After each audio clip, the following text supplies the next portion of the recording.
আসসালামু আলাইকুম viewers, welcome to my channel. আজকে আমি আপনাদের সাথে গরুর মাংস রান্না করা শেয়ার করব। প্রথমে আমি একটি পাত্রে মাংসগুলোকে ঢেলে নিয়েছি।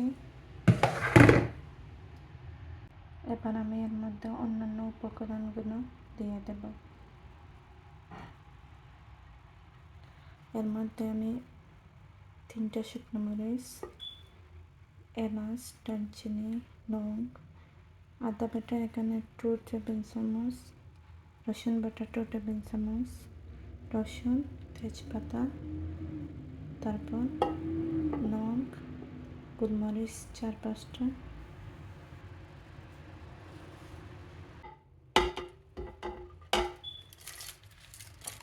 একে একে সব উপকরণগুলো দিয়ে দিলাম। গরম মশলা। এবার এর মধ্যে আমি পেঁয়াজ কুচি দিয়ে দিচ্ছি।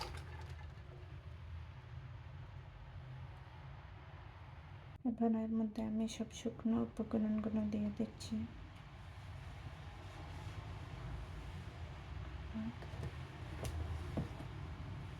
মরিচ আমি 2 টেবিল চামচের মতো দিচ্ছি। আপনারা যতটুকু জানবেন তার উপর নির্ভর করে দিয়ে দেবেন। এবার আমি জিরার গুঁড়া দিয়ে দিলাম, ধনিয়ার গুঁড়ি। এবার এর মধ্যে আমি লবণ দিয়ে দিলাম। এবার আমি আপনারা যতটুকু চান ততটুকু তেল দিয়ে দেবেন। তেল দিয়ে দিলাম। আমি আস্ত জিরার গুঁড়া দিতে ভুলে গিয়েছিলাম, তাই আস্ত জিরার গুঁড়া কয়েকটা দিয়ে দিলাম। এবার সব উপকরণগুলোকে আমি ভালোভাবে নেড়ে চেড়ে নেব।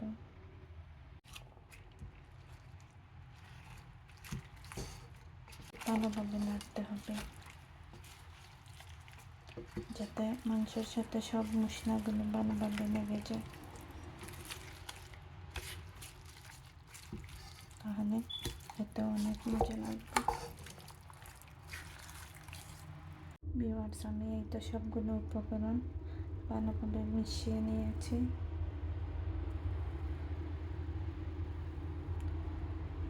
এবার মাংসটাকে আমি প্রায় হাফ অ্যান আওয়ারের মতো রেখে দেব, তারপর চুলায় বসিয়ে নেব।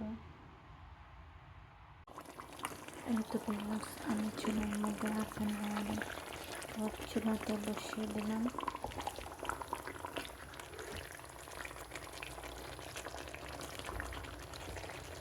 আস্তে আস্তে নেড়ে চেড়ে দেবো।